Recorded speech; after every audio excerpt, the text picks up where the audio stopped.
Good morning, everyone. Nice crowd today. We welcome you to our Weber County Commission meeting. Today's Tuesday, the 25th of September, 2018. It's 10 o'clock. Present at this meeting to my right is Commissioner Scott Jenkins. Commissioner James Ebert is attending a conference and is excused today, and I'm Commissioner Jim Harvey. Our invocation this morning will be given by our surveyor, recorder, Ms. Leanne Kiltz. And then our Pledge of Allegiance will be given by Mr. Nathan Hale. And then I'll have the thought of the day. We'll go to that point. Ms. Kiltz.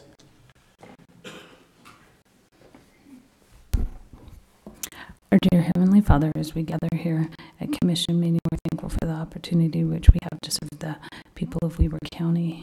Heavenly Father, we're thankful for the military in which preserves our freedoms. We're thankful for those individuals in the Coast Guard and in the Army and in the Navy, and for everyone involved, our police officers, our Sheriff's Department, those who protect and watch over us every day, and the employees that come here every day to serve and to do their jobs as best as to their ability. At this time, we'd like to ask the commissioners and those that are in authority over us that they'll be able to make wise decisions with our tax dollars and preserve our freedom to own property and to be part of Weber County. We're thankful for the state and for our nation, and we're thankful for thee, and we love thee, and we say these things in the name of thy Son, Jesus Christ. Amen. Amen.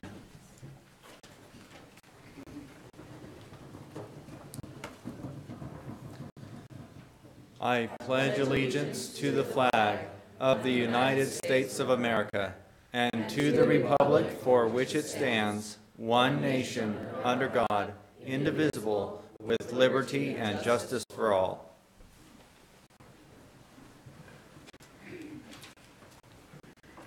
My thought for the day is rather simple.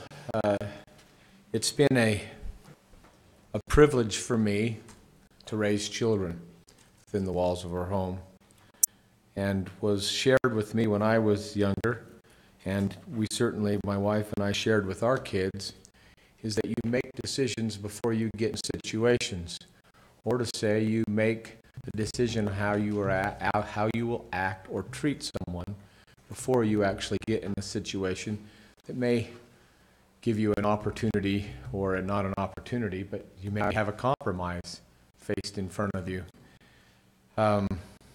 That's proved in my life to be wise counsel. But this is many of you know that I like quoting Winston Churchill.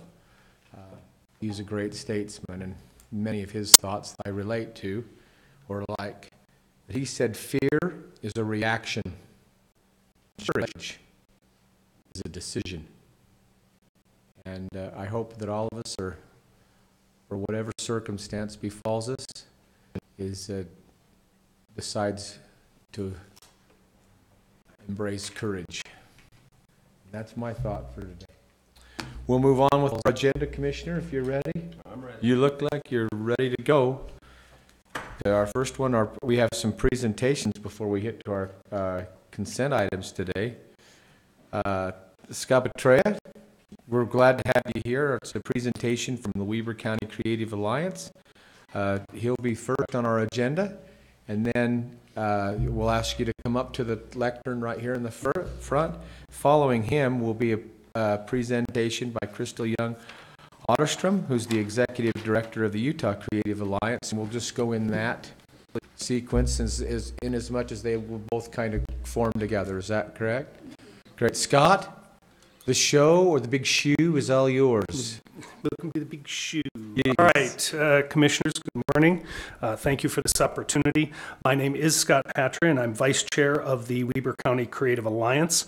I'm filling in today for our Chair, Emily Clemens, who can't be here, and I'd like to take these few moments to tell you about why the WCCA exists, what we have already done, and what we hope to do in the future. And was it the button on the side? There we go. And then, where am I pointing it?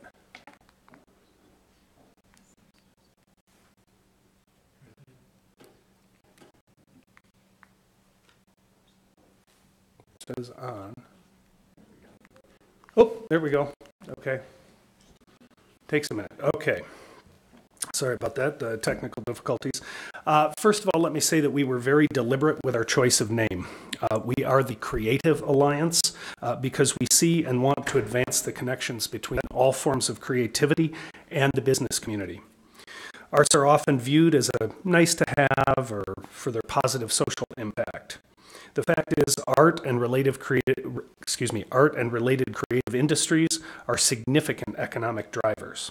Advances in technology are creating entire new industries around the intersection of art and science. Cultural tourism is the fastest growing part of a $2.5 trillion segment of the U.S. economy. Crystal, up next, will hit you with some numbers specific to Weber County, but here are a few key points. So there is a strong link between economic development, the creative sector, employing talented individuals both directly and indirectly.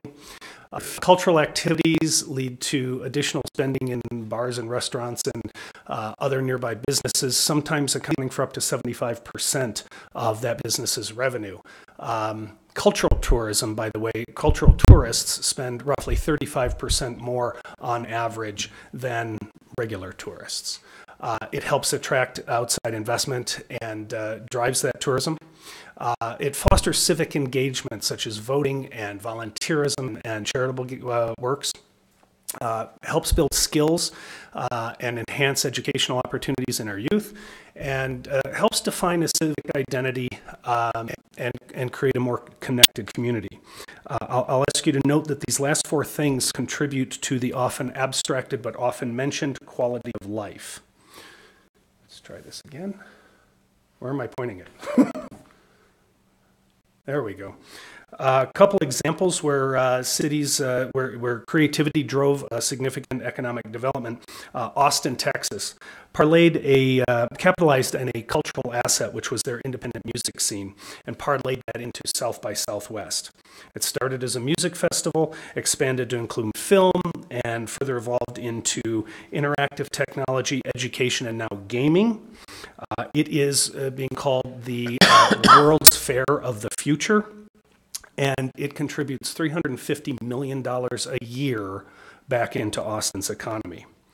In Portland, Oregon, over the last 20 years, creative industries have grown to employ more than 15,000 people, a payroll over $600 million, another $300 million in economic impact from their arts and cultural sector.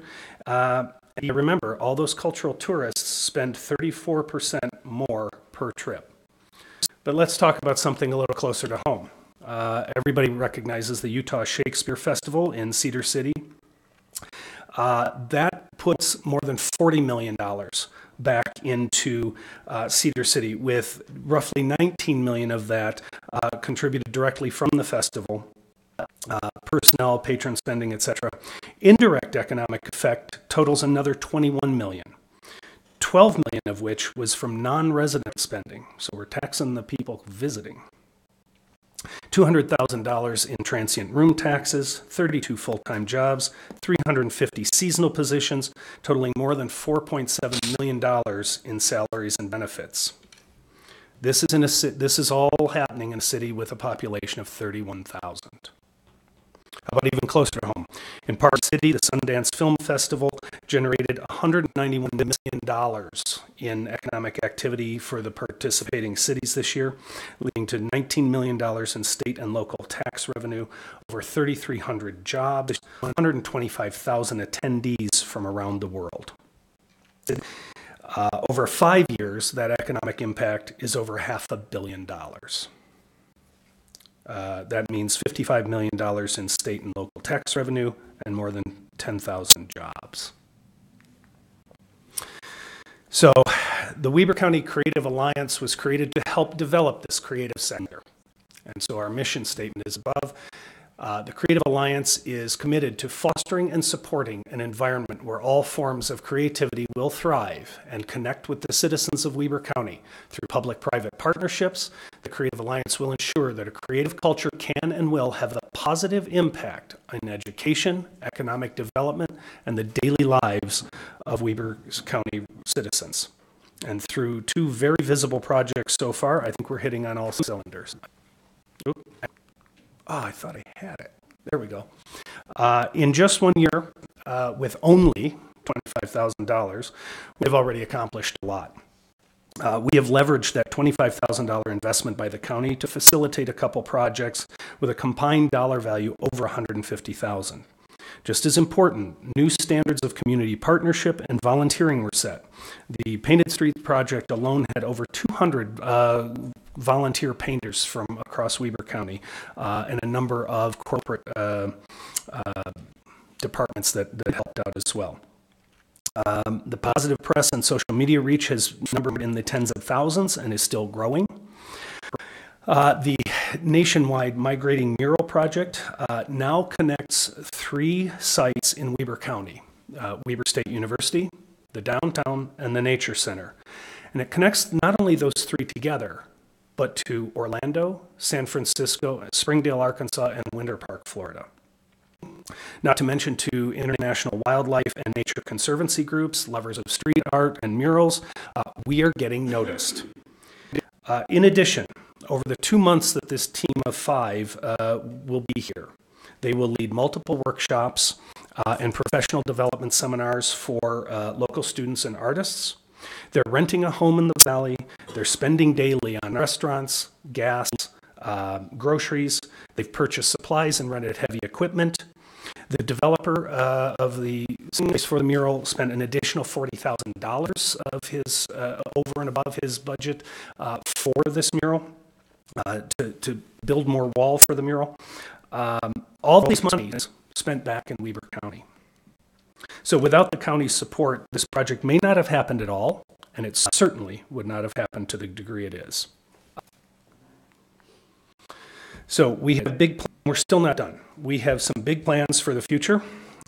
We are engaging in a countywide focused listening tour with cultural organizations, businesses, and educators to learn about the needs, values, and ambitions of these 3 key stakeholder groups, as well as to present our plans for the future. Following the listening tour, we will report back to the Commission with an outline of how to most impactfully integrate arts, culture, and creative industries to best benefit Weber County.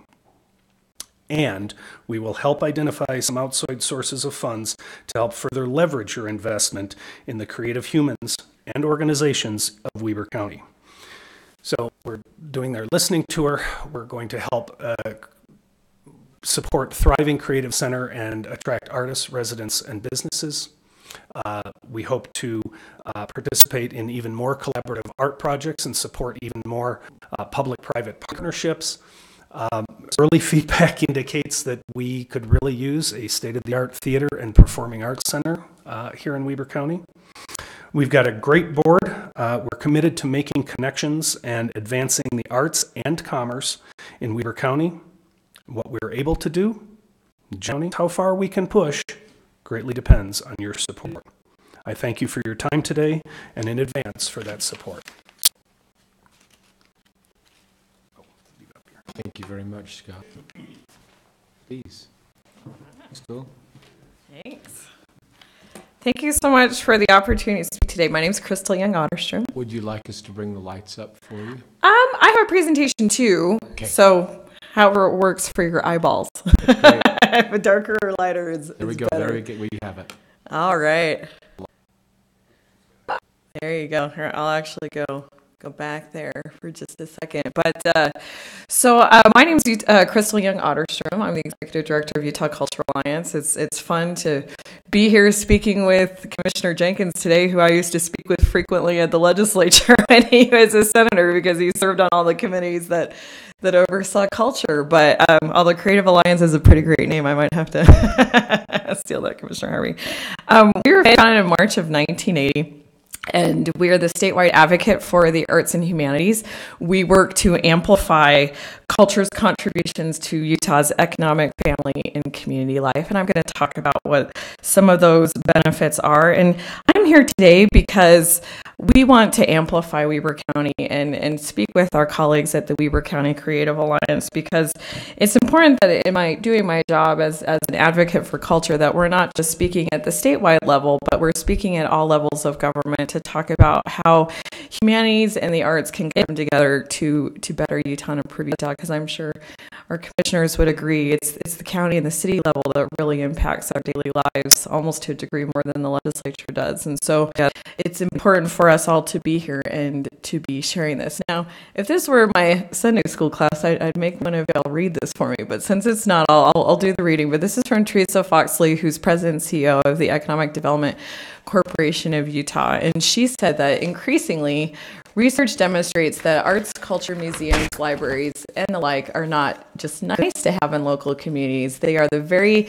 amenities talented individuals seek out, and therefore companies look for as they decide where to locate and where to expand. And so I'm going to talk first about the economic impact of arts and humanities, but I'm also going to talk about some of the more intangible impacts of the humanities and arts in Utah, because as we all know, it's those intangibles that speak to us the most. But here's by the numbers. And so the first one was actually a study done by the Economic Development Corporation of Utah last year, and they found that businesses cited that a vibrant cultural scene is their number one thing they look for when they're deciding where to locate or where to relocate their business.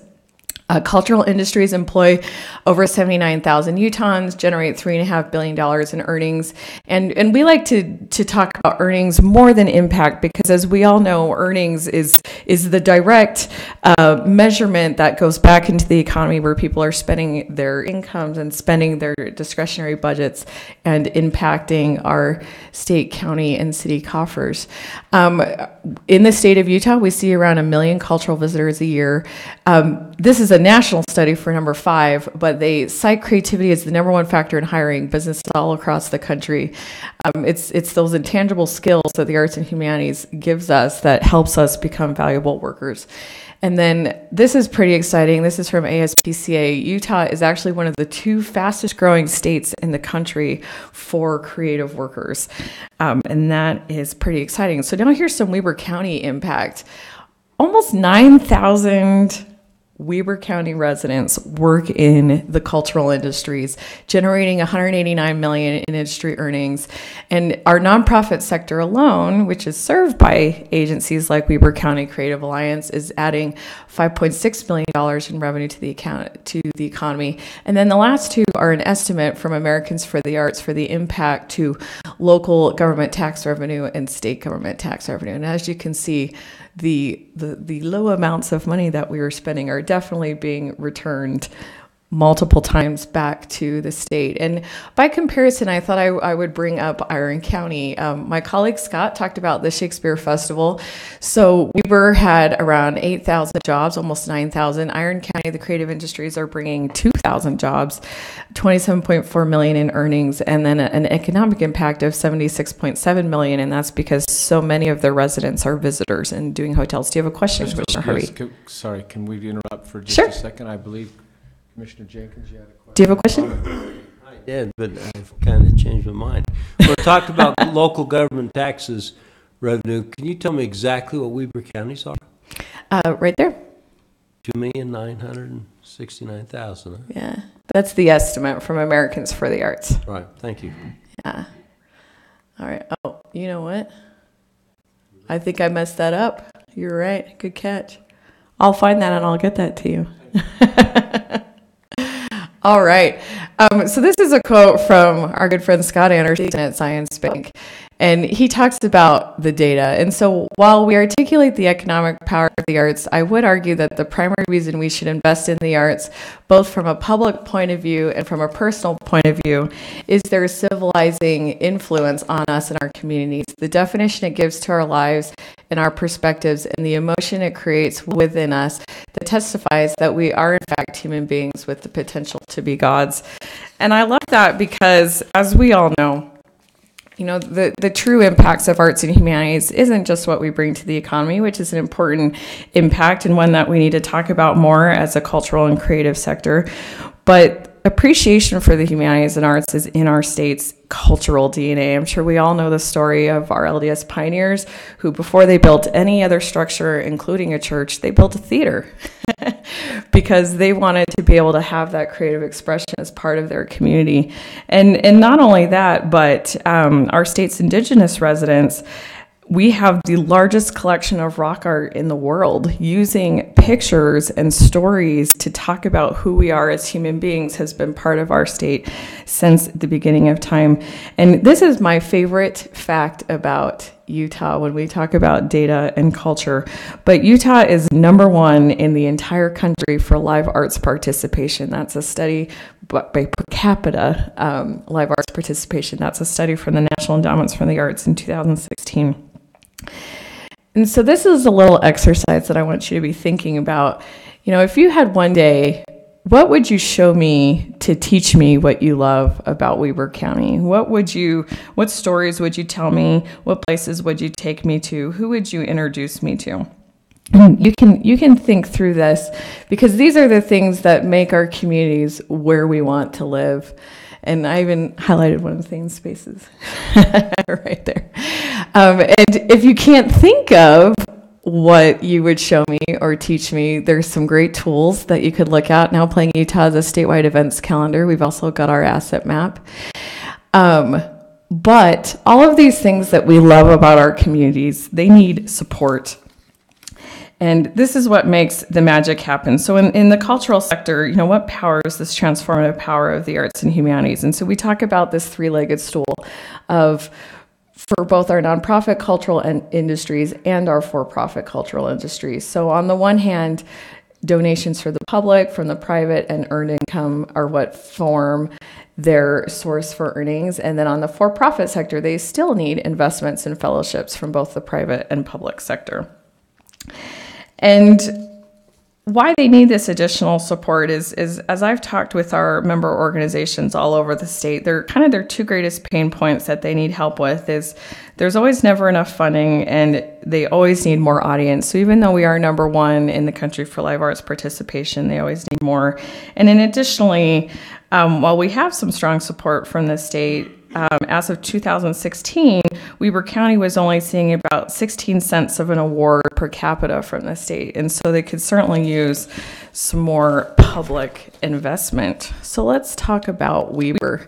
I brought that up again because it's such a beautiful photograph and mural, and it's such an exciting thing to have here in Weber County. And so the Creative Alliance is committed to fostering and supporting an environment where all forms of creativity thrive and connect with the citizens of Weber County. And so this is the investment that the Creative Alliance asks and UCA asks for the Creative Alliance of the Commission. So for fiscal year 19, an investment of $50,000. For 2020, an investment of $75,000, and for 2021, an investment of $100,000. And this public investment will be joined by investment from private partnerships. And so with this multi-year support, they want to use it to support projects like here's a photograph of the Painted Streets project. And with more investment from Weber County Creative Alliance, or from the Commission, the Creative Alliance can ensure that a creative culture is having this continued and positive impact on education, on economic development, and on the daily lives of all of our Weber County citizens. And I'm going to close with a quote. I like quotes today, but they just always say so much more profoundly than what I can say in my own words. But this is from Sir Peter Bazalgette, who's the CEO of the Arts Council of England. And he says, you know, take the collective memory from our museums, remove the bands from our schools and choirs from our communities, lose the empathetic plays and dance from our theaters, or the books from our libraries, expunge our festivals, literature, and painting, and you are left with a society bereft of a national conversation about its identity or anything else. And I love that because it is our theater, it is our museums, it is our libraries, it's our history, it's our stories that define who we are as a community and who make our communities places where people want to live, work, do business, and visit. So thank you so much for your time today, and I appreciate your attention and support of Weber County's cultural sector. Thank you, Crystal. Thank you for your presentation. Commissioner Jenkins, any Yeah, comments? so before you leave, what do we give you now? I don't believe there's actually a line item in the budget for this year. Well, there was last year. Last year it was $25,000, and this is the ask for the coming year, Okay. right? Go big or go home, huh? Well, as we all know, it's never enough. Never enough. You know, over the weekend, I had a chance to come to the unveiling of that wall, Wonderful. the Monarch. Mm-hmm. And I have to agree, I was way impressed. That is a beautiful, beautiful wall, and it ties into the building, and Should we look at it? you know, it's fun to see the creative thinking that goes with some of these things to tie projects together. And I was just way impressed. I want you to know. And Thane was mentioning to me that he's constantly, people are outside taking pictures. It's a draw. It brings people here. Absolutely, it's a draw. That Monarch building, for those who don't know, is at 25th and, is it Kiesel Avenue? I know right where it is, but I don't know what the street kind of changed. No, not Kiesel, of course it's Ogden Avenue. Sure, it's a beautiful place. For those in the audience that don't know, it's a great place, and as those build-outs continue to happen, it'll even be more fun. Scott, we appreciate your being here, and thanks for your presentation. It was They could do more of that if you're willing to give them some money. Exactly. You just wait. There is no shortage of ideas and ways to leverage. I want this group to understand, thank you, Crystal, I want this group to understand that it's only been within the last couple of years that Weber County has done what we've been proactive in contributing to the arts. I know when you consider our budget with our population, especially as it relates to our Visit Ogden and Sarah Tolliver with her, I know the numbers, Scott, that you brought up today. Some of those numbers are mixed in with our tourism dollars, which are very healthy, especially in respect to the rest of the state. I also I love those percentages as it relates to other counties. Also, because of the voters of Weber County, our libraries are very healthy. Our libraries are more than just going and sitting or checking out a book today. A library of 30 years ago is different than a library of today. The space is totally different. The use is totally different. And the Dewey Decimal System is gone, although some of us still remember that. But well, I don't know that it's totally gone, but it's not being used like it was when I was doing research projects. You know, I'm grateful for there's many in this group here that help foster the TEDx events and the Ogden Musical Theaters. And again, what was mentioned, the beautiful things that are happening over at the Monarch. So with respect to our population, I believe some of your figures are right. We are participating at a much higher percentage per capita than other cities and other communities. And I'm proud that we live in an area and a space that embraces that type of feeling, and looking forward to having more there. Thank you for your presentations today. For reasons, for me, a little more selfish, item number E, I wanted this presentation to be heard so everyone could see it. But item number E on the agenda is public comments. It allows people in the audience to come up and give comments about what we're about to talk about in our commission meeting before we actually do it, so you don't have to wait till the very end. And so for those of you who have come to participate in the public comment section of the meeting today, who would like to address the commission before we head on to the rest, we invite you to do that now. We ask you to limit your comments to 3 minutes. There's a timer up here, and you can do that now if you would. Seeing none, then we'll move past item number E. Commissioner, we'll go to item number G, which are our consent items. G1 is a request for approval of warrants 1554 through and including 1556 and 431,993 to 432, 328 in the amount of $1,432,396.60. Item 2 is a request for approval of purchase orders in the amount of $81,361.67. Item 3 is a request for approval of minutes for the meetings held on September 11th and September 18th, 2018. Item number 4 is a request to declare parcel numbers 19370073 and 1903700075 as surplus property. Item number 5 is a request from the Recorder Surveyor's Office for approval to surplus a Sharp copier printer. Item number 6 is a request from the Weber County Tax Review Committee for approval of a refund in taxes in the amount of $338.26 for parcel 15-372-0013 due to incorrect calculation of basement finish, or the percentage of basement that was finished. And item number 7 is consideration of a request for the Bridges Holding Company LLC to modify the subdivision application fee for the Mountainside Phase 1 Amendment Plat from $4,000 to $1,815. Commissioner, any questions relating to any of the 7 consent items today? No questions, but I'd like to call to your attention. You know, you go through these bills and you can't help but see the big items. And I just wanted to call your attention to the fact that there's a payment in there for $552,000 for garbage. For garbage. Yeah, that's the amount of money we pay Wasatch Regional Landfill. And it's higher than normal, but he said, I was told that summertime generally is higher than normal because people are cleaning up. But I just thought I'd call your attention to that. That's a honking lot of money for a monthly fee. You know, and I think I appreciate you bringing that to a point, because statutorily speaking, Weber County does not have to do a transfer station. We do that and if anyone says that the cities and the county, boy, it's more like this than it is like this. There's $552,000 that says we're doing this to help the cities. Of course, they pay into that fund, and you know, and so that's a pass-along fee, but that's a lot of money, as garbage is a necessity.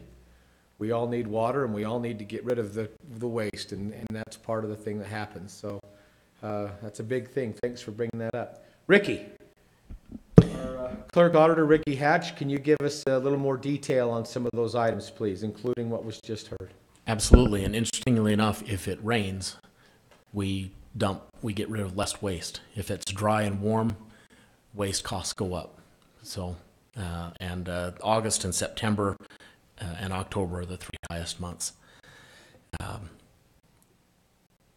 Our transfer station employs 23 employees, and gas costs are another big part of that of those disposal fees. Interesting. So we issued 14 purchase orders this week for $81,000. 42% of that amount, or $31,000, was for the health department, and that goes towards vaccines. 23%, or $19,000, was for the transfer station, and that is to purchase rock and asphalt, chip colorant, and fuel. As far as checks, we spent $1.4 million paying 339 checks, and 39% of that amount, or $559,000, was related to what Commissioner Jenkins said, the transfer station disposal fees. 7% of that amount, or $106,000, was payments made on behalf of Weber Housing Authority. Those were housing payments for October, and I got a little bit more detail on that one. We paid on behalf of 184 tenants, and it went to 89 different entities. The payments did. Now, Weber Housing Authority is their own entity, but they use our accounting services, which is why the checks come through Weber County.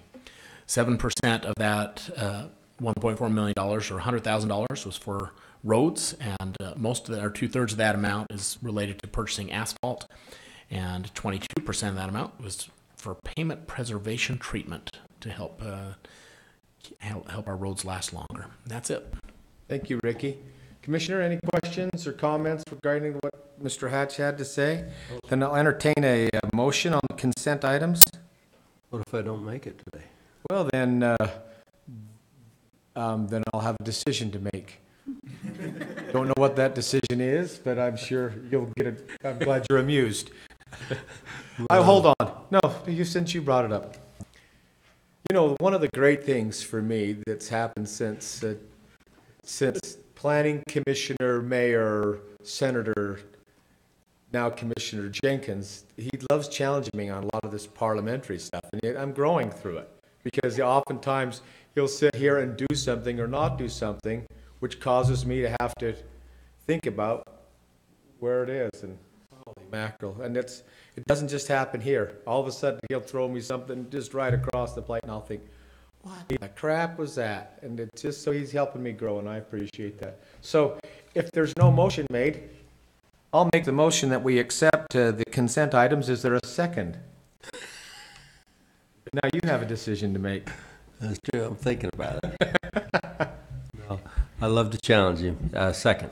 Okay, we have a motion and a second for the consent items. If there's no more discussion, which I'm not going to call for any, I'll call for the vote. All in favor? Aye. Aye. The motion carries. Thank you. We'll now move on to our action items. This is a discussion and/or action on purchase order 3180717 regarding new chairs at the Weber County Sheriff's Office. The presenter are the commissioners. Commissioner, do you have any more questions? This is the one pertaining to Very the item familiar. last year. Yep, I'm very familiar with this. I had a hard time with spending $52,000 for 107 chairs. That seemed to be extravagant to me. So I called the sheriff the other night. We had a very good conversation, and he brought up a point that I hadn't thought about, and that is that he bought the most expensive on purpose because they're used 24 hours a day, 365 days a year. When one person gets up, another person comes and sits in that chair. So he says they're used at least 3 times heavier than a normal office chair, and maybe 4 or 5 times depending on the circumstances. So I have to buy into that a little. I actually agree with him. When these folks spend all day of their working day in a chair, you'd like to give them a decent chair. So anyway, these are the ones they bought. They determined they felt the best and worked the best, and they were on the state purchase order. So with that, I'd make a motion that we approve it. We have a motion, and I'll second that motion and echo the comments that Commissioner Jenkins said. I want to compliment the Sheriff's Office. There's absolutely no question that replacement chairs needed to happen. Available to us were pictures of what was present, and they were used up. And they were absolutely used up. And you never know when one individual, like Commissioner Jenkins says, gets up and another one sits back down, the size of the person changes. As no two are the same. And they're used to view inmates or view things that are happening all the time in a correctional facility that rarely any of us think about. But it goes on. It's going on right now. It goes on Thanksgiving and Christmas days. And it goes on at 3 and 4 o'clock in the morning every day. And so those things that's just part of the necessity of what happens. And so I might also mention that he had the money in his budget. Yep. So this was not extraordinary. And it's in line with the state's and our own purchasing department bid those quality out. And I'm glad we followed all the rules that we need to be very responsible in that purchase. So with the motion and the second, I'll call for the vote. All in favor? Aye. Aye. That motion carries. Thank you. I'm going to move on item number H to number 2, which is a request for approval of a contract between Tangram LLC and Weber County for the creation of a wayfinding signage plan program. Mr. Ewert. Charlie? Thank you, Nice to Commissioners. have you here. Yeah, nice to be back. I think this is 3 or 4 times in a row. So happy to be here. What you have in front of you is a contract between the county and Tangram Design for wayfinding signage. We're just hoping to get some great wayfinding going on in the Ogden Valley for all modes of transportation and recreation. Do you have any questions about the contract that's in front of you? None. I don't.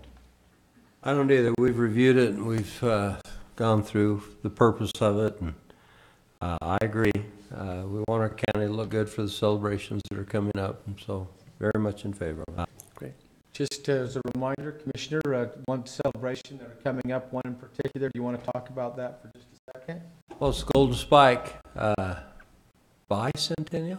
Sesquicentennial. Thank you. And we're pretty excited about that. We're going to have some big engines here and a lot to do with it. And I know it's really a Box Elder County celebration, but we're a railroad town, and I'd argue we've had a lot more done here than up there. They got the spike, but we got everything else. Including, and might I add too, that we're expecting more than 200,000 people between the 3rd and the 10th of May next year. 200,000 people converging on Ogden. I'll also remind you that two of the steam engines that won't make their way out to Promontory will be here and doing a likewise reenactment. One of those will be the Big Boy, one of 3 ever made. And with train enthusiasts, this came through our town years ago. It's now nearing completion and will be brought back on its own, not using 5 locomotives to transport it to and from, but it'll come back on its own to come here. If you've never seen that steam engine, it is unlike any other engine you've ever seen, and maybe even in pictures. It's absolutely phenomenal to see. It's just so massive. It's really cool. And people who are into trains, they come. And don't take my word for it. Just try to get a hotel room or an Airbnb or a VRBO anywhere in this whole area from Davis through and including Box Elder and up into Cache counties, and you can't find hotel rooms. It'll be a great celebration. By the way, at the 100 year, not the 150, 100 year, both Elvis and John Wayne were here. So we do expect guests next year. So Charlie, having signage so people can know where to go and how to navigate around our town will be great. So Commissioner, with that, and our wayfinding program, the Tangram LLC and contract, I'll entertain a motion for that wayfinding plan. So the question is, were you here then? 50 years ago? I wasn't able to make that celebration, but I was here then. Motion to approve. I'll second that motion. Thank you. I'm going to call for the vote. All in favor? Aye. Aye. Motion carries. Thank you, Charlie. Thank you very much. Mr. Olson, this is exciting. This is a request for a contract by and between Weber County and Johnny Golo for Stern Dirt Rodeo. Stern Dirt Rodeo to hold a demolition derby at the Golden Spike Event Center on October 13th, 2018. Mr. Olson? It's not a rodeo. That's, I saw that. It's supposed to be Stern Dirt Racing. I thought that might have been the case, but thank you. So Stern Dirt Racing. Yes, I don't know so if he had a different name for it, but nope. He hasn't changed it. We did miss out on Halloween Havoc last year. We're able to bring him back and host Halloween Havoc, the big demolition derby, the final one of their season.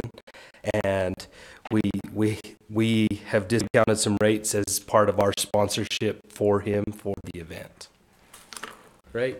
Any comments you have regarding this upcoming derby? Stern Dirt puts on a really good derby. They're one of the best around, and their shows speak for themselves. Terrific. That stadium's been a great asset. It was built by Big D back in 1999, finished in 2000. And anyone who likes demolition derbies knows that is the premier place to see a derby in the whole United States. It's simulcast. It'll be sold out. And for those who have interest in crashing cars, get your tickets early. Commissioner, any comments regarding that? No, sir, other than to make a motion to approve it. I have a motion, and I'll second that motion. All in favor? Aye. Aye, that motion carries. Thanks, Commissioner. Thank you, Duncan. We're now to item I on our agenda for Commissioner's comments. That's enough. Me too. We'll move on to item number J. I'll anticipate a motion. None being heard, then we'll make one. Wait a second. That puts me at a problem. There is actually something too with that. I'll make a motion to adjourn. Is there a second? Second. Very good. Thank you. We have a motion and a second. We stand adjourned. Aye.